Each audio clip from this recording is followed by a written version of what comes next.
नमस्कार मित्रमैत्रिणींनो, turning points या YouTube चॅनलवरती आपलं स्वागत आहे। तर सध्या TCS या पॅटर्ननुसार परीक्षा होत आहे। तर या पॅटर्नचा विचार करता आपण बुद्धिमत्ता विश्लेषण सिरीज सुरू केला आहोत। तर ही सिरीज आहे 23 नंबरची। तर चला प्रश्न पाहू आपण। प्रश्न आहे, खाली 2 विधाने आणि त्यानंतर पर्यायामध्ये 4 निष्कर्ष दिले आहेत। दिलेल्या विधानांच्या आधारे कोणता निष्कर्ष सत्य आहे ते शोधायचा आहे। जर विधान आहे S is equal to M, M greater than Z, Z greater than X। आता दुसरे विधान आहे A greater than B, B is equal to M, म्हणजे B बरोबर आहे पण B पेक्षा कोण मोठा आहे? A मोठा आहे। आता इथं S आणि M बरोबर आहे तर Z पेक्षा M मोठा आहे आणि Z X पेक्षा Z मोठा आहे। तर आता निष्कर्ष काय आहेत? B लेस दॅन Z, म्हणजे B पेक्षा Z हा मोठा आहे। तर बघा इथं B पेक्षा A मोठा आहे आणि M आणि B बरोबर आहे। तर B छोटा आहे A पेक्षा आणि B आणि M बरोबर आहे। पण इथं काय म्हटलं आहे? Z हा M पेक्षा छोटा आहे, म्हणजे B छोटा असेल का Z पेक्षा? नाही, तर B हा Z पेक्षा मोठाच असेल, म्हणजे B ग्रेटर दॅन Z असेल, म्हणजे हे विधान निष्कर्ष चुकीचा आहे। तर दुसरा निष्कर्ष X लेस दॅन A। आता X आणि A कुठं आहे? A इथं आहे आणि X इथं आहे। तर काय म्हणलं? B पेक्षा A मोठा आहे आणि B आणि M बरोबर आहेत। तर इथं M Z पेक्षा M मोठा आहे आणि Z पेक्षा X पेक्षा Z मोठा आहे, म्हणजे इथं पण Z ग्रेटर दॅन A पाहिजे, म्हणजे हा पण निष्कर्ष हा निष्कर्ष निघतो बरोबर आहे। बघा X लेस दॅन A, तर A आणि B पेक्षा A मोठा आहे, B आणि M बरोबर आहेत।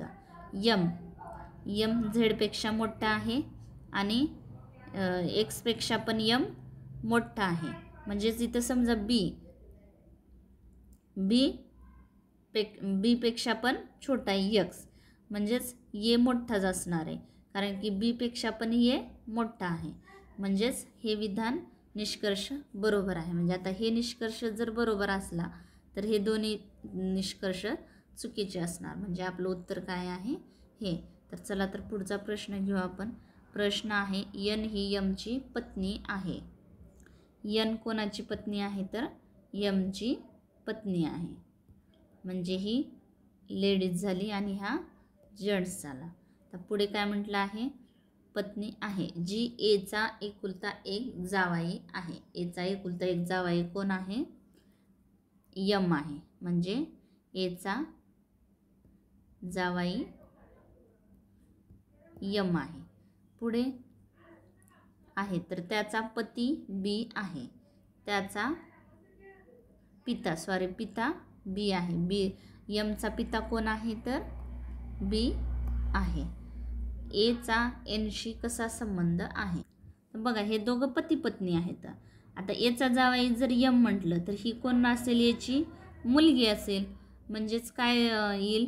N ची आई कोण असेल? तर ही A आई असेल, म्हणजे काय नातं असेल त्याचं? तर ही आपलं उत्तर आहे। तर चला तर पुढचा प्रश्न घेऊ आपण। प्रश्न आहे, दिलेल्या अक्षरसमूह जोडीत पहिला अक्षरसमूह हा दुसऱ्या अक्षरसमूहाशी एका विशिष्ट तर्कांचे अनुसरण करून संबंधित आहे। दिलेल्या जोड्यांचा अभ्यास काळजीपूर्वक करा आणि दिलेल्या पर्यायातून सारख्याच तर्कांचे अनुसरण करणारी जोडी निवडा। तर A O E F U J। तर बघा आता परत तुम्हाला A B C D ची गरजच आहे, हे क्रमांक देऊन ठेवा। 13 नंबरला N, 14 नंबरला हे कंटिन्यू ABCD करा। तर A O E F U J, A 1 नंबरला आहे आणि F आहे 6 नंबरला, म्हणजे किती? +5। O आहे 15 नंबरला, U आहे 21 नंबरला, म्हणजे ह्याच्यामध्ये किती प्लस झाले असतील तर 6. 15 आणि 6 21. ई आहे 5 नंबरला. तर ह्याच्यामध्ये आपण जर 5 आणि 5 10. 10 नंबरला काय आहे जे, म्हणजे काय +5 +6 +5. परत आता दुसरा पण तसंच आहे का बघू संबंध. आर के टी. आर आहे 18 नंबरला, तर ह्याच्यात 5 मिसळलं. 18 आणि 5 23. 23 नंबरला आहे डब्ल्यू. के आहे 11 नंबरला. 11 आणि 6 17. 17 नंबरला आहे क्यू. आणि हे टी. टी आणि 20 आणि 5 25. 25 नंबरला आहे वाय. इथं वाय आहे म्हणजे डब्ल्यू वाय बरोबर आहे. म्हणजे आता इथं काय +5 +6 +5 असे करायचं आहे. तर हे याच्यामध्ये कोणचं आहे ते आपल्याला शोधायचं आहे. तर आपण हे 2 नंबरचं ऑप्शन घेऊ. क्यू ई आय घेऊ. क्यू आहे 17 नंबरला, सॉरी इथं 17. ई आहे 5 नंबरला आणि आय आहे 9 नंबरला. तर 17मध्ये जर 5 मिक्स केलं तर 22 येतात, म्हणजे व्ही आहे बरोबर आहे. तर 5मध्ये जर 6 मिक्स केलं तर 11 येतं. 11 नंबरला काय आहे तर के आहे. आता इथं 5 मिक्स करायचे. 9 आणि 5 14. 14 नंबरला काय आहे तर एन, म्हणजे हे समीकरण बरोबर आहे, म्हणजे आपलं उत्तर आहे हे. तर चला तर पुढचा प्रश्न घेऊ आपण. प्रश्न आहे दिलेली अक्षर मालिका पूर्ण होईल यासाठी डावीकडून उजवीकडे, डावीकडून म्हणजे इकडून इकडे, हे डावी बाजू हे उजवी बाजू, रिकाम्या जागी सारख्याच अनुक्रमाने भरता येईल अशा अक्षरांना दर्शवणारा पर्याय निवडा. तर बघा आता एल जी ई. आपण 5-5चा ग्रुप पाडू. बघा हे 5चा ग्रुप 1 2 3 4 5. हा दुसरा ग्रुप. इथून तिसरा ग्रुप कुठंपर्यंत इथंपर्यंत तिसरा, आणि हा 1 2 3 4 5 हे चौथा ग्रुप. तर बघा तिसऱ्या ग्रुपमध्ये एल जी. इथं काय सॉरी आता नंतर लिहू बघूत आपण. परत ई लिहिलो आपण इथं ए आणि हे एल. तर दुसऱ्या ग्रुपमध्ये एल, इथं गॅप आहे एफ, परत बी आहे आणि एल. परत दुसऱ्या ग्रुपमध्ये इथं काहीच नाही आहे, जी आहे एफ, इथं डॅश आहे, इथं एल. परत चौथा group L G F dash L. तर इथं सॉरी मी ई लिहिले आहे, तर इथं एफच येईल. बघा L G F A L. L G घेऊ, F B L, L G F इथं ई घेऊ, कारण की ए बी सी येते sorry, C L, L G F, सीच्या नंतर D, D L, A B C D. इथं सर्व सेमच आहे प्रत्येक लाईनीमध्ये, फक्त इथलाच गट बदलत गेला आहे ए बी सी डी. आणि मग कोणचा येईल आता आपल्याला पहिल्यांदा हे भरलो फिल केलं आहे आपण. एफ, परत जी, परत एल, नंतर सी आणि हे डी. म्हणजे आपलं उत्तर काय आहे F G L C D, जे हे आपलं उत्तर आहे. तर चला तर पुढचा प्रश्न घेऊ आपण. प्रश्न आहे दिलेल्या आकृतीनुसार फासाच्या प्रत्येक पृष्ठभागावर 6 अक्षरे M N O P Q आणि आर लिहिली आहेत. तर अशा प्रकारच्या प्रश्नासाठी तुम्हाला खोड रबरची खूप गरज आहे. तुम्ही ते तर घेऊन जातच असाल, पेन्सिल इरेझर वगैरे. तर त्याच्यावरती तुम्ही हे पूर्ण जे सांगितलं आहे ते लिहून घेतलं आणि जर प्रश्न सोडवला अशा प्रकारे तर तुम्हाला खूप मदत होईल, म्हणजे लवकरात लवकर लक्षात येईल अशी गणितं. तर ज्या पृष्ठभागावर क्यू आहे अक्षर, क्यू हे अक्षर लिहिले आहे त्याच्या विरुद्ध पृष्ठभागावर कोणते अक्षर लिहिले जाईल हे आपल्याला विचारले.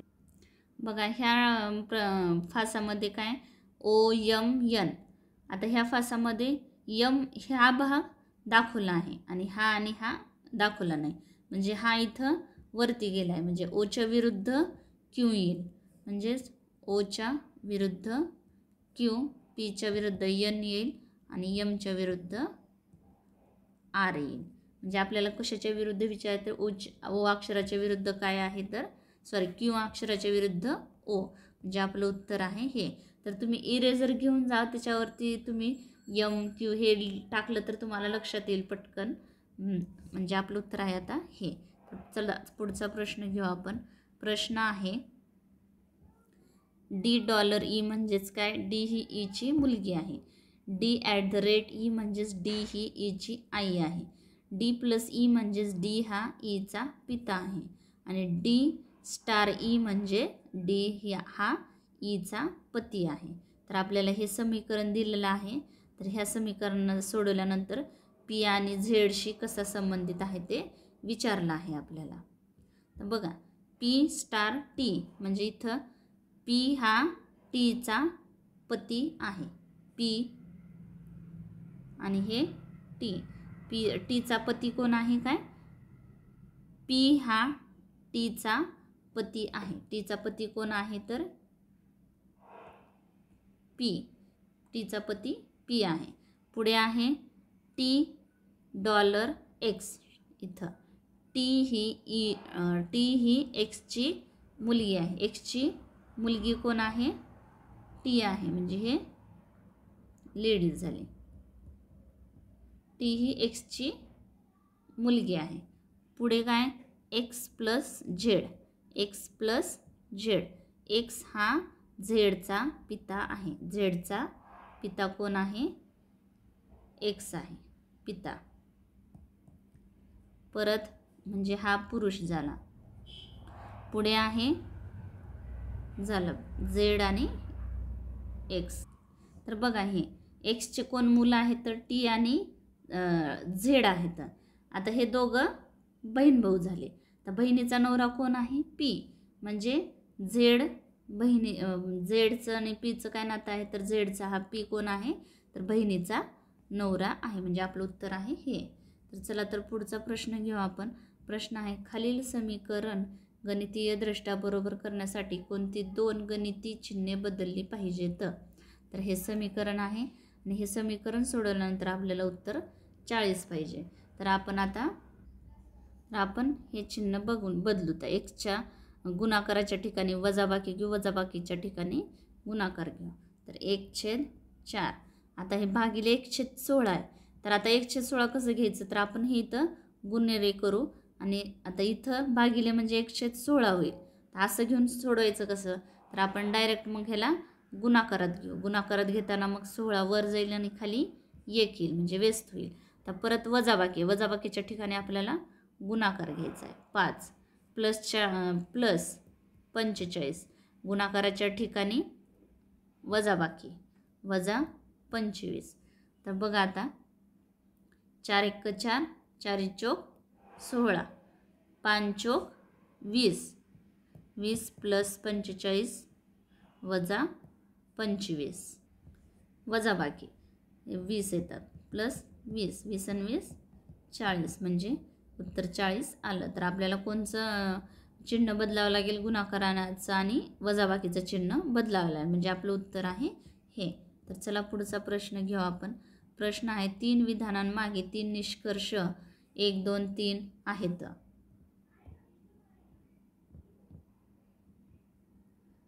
निवेदनात दिलेली माहिती खरी आहे असे गृहीत धरून जरी ते सामान्यतः ज्ञात तथ्यांपेक्षा भिन्न असल्याचे दिसत असले तरीही दिलेल्या निष्कर्षांपैकी कोणता निष्कर्ष बरोबर आहे ते ठरवायचं आहे. तर विधान आहे सर्व मास्क हे सॅनिटायझर आहेत. हे मास्क आहे. मास्क सर्व मास्क सॅनिटायझर आहेत. हे सॅनिटायझर. दुसरं विधान आहे सर्व हँडवॉश हे सॅनिटायझर आहेत. परत इथं एक मध्ये सॅनिटायझरच्या मध्ये काय हे हँडवॉश आहे. हँडवॉश. आणि तिसरं विधान आहे सर्व सॅनिटायझर ही औषधे आहेत. आता सर्व सॅनिटायझर म्हणजे हा सर्कल मोठा आहे सर्व सॅनिटायझर. तर परत सर्व सॅनिटायझर औषधे म्हणजे परत याच्यामध्ये हे सर्कल जे औषधं आहेत. आता निष्कर्ष काय आहेत बघा. सर्व हँडवॉश ही औषधे आहेत. हे हँडवॉश हे औषधं म्हणजे सर्व हँडवॉश औषधं असू शकतात कारण की ह्या सर्कलमध्ये सर्कल आहे म्हणजे हे विधान निष्कर्ष बरोबर आहे. परत दुसरा निष्कर्ष आहे सर्व औषधे मास्क आहेत. सर्व औषधे, हे औषध बाहेर आहे, सर्कल म्हणजे बाहेरचा सर्कल आहे. औषधे सर्व मास्क औषधे हे मास्क असू शकत नाहीत. सर्व मास्क औषधे आहेत पण सर्व औषधे मास्क नाहीत, म्हणजे हे विधान निष्कर्ष चुकीचं आहे. तिसरा निष्कर्ष आहे काही औषधे हँडवॉश आहेत. हे औषधं आणि हे हँडवॉश, म्हणजे काही औषधं हँडवॉश असू शकतात, कारण की औषधाच्या सर्कलमध्ये हँडवॉश आहे, म्हणजे काही औषधे हँडवॉश असू शकतात, म्हणजे हे विधान बरोबर आहे. म्हणजे आपलं उत्तर आहे 1 व 3 हे विधान अनुसरण करते, म्हणजे आपलं उत्तर आहे हे. तर चला पुढचा प्रश्न घेऊ आपण.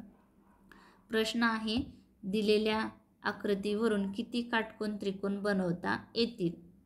काटकोन त्रिकोण हा 90 अंशाचा कोन असतो. तर आता कुठं कुठं येईल 90 अंशाचा कोन? इथं एक होईल, परत इथं एक होईल, 2 झाले, परत इथं एक होईल 3, आणि इथं एक होईल 4. तर हे छोट्या चौकोनात इथं 5, इथं 6, म्हणजे किती काटकोन त्रिकोण होतील? एकूण 6 काटकोन त्रिकोण होतील, म्हणजे आपलं उत्तर आहे हे. तर चला तर पुढचा प्रश्न घेऊ आपण. प्रश्न आहे आरशातील प्रतिमा ओळखा. आता हे आरसा आहे आणि हे अक्षर आहेत, तर ह्याची प्रतिमा ओळखायची आहे. तर आता तुम्ही हे उलट काढून घ्या, म्हणजे तुम्हाला लक्षात येईल कोणची आकृती आरशातील प्रतिमा दाखवेल. तुम्ही प्रश्नपत्रिकेवरती किंवा हे नाव लिहून परत खाली दाबून लिहा आणि खालच्या पेजवर जी आकृती उमटेल तुम्हाला ते आकृती म्हणजेच आरशातील प्रतिमा असेल, तर ही आकृती आरशातील प्रतिमा दाखवेल. तर अशा प्रकारे आपण बुद्धिमत्ता विश्लेषण सिरीज सुरू केला आहोत. तर व्हिडिओ आवडला असेल तर नक्की शेअर करा, लाईक करा, सबस्क्राईब करायला विसरू नका. Thanks for watching this video.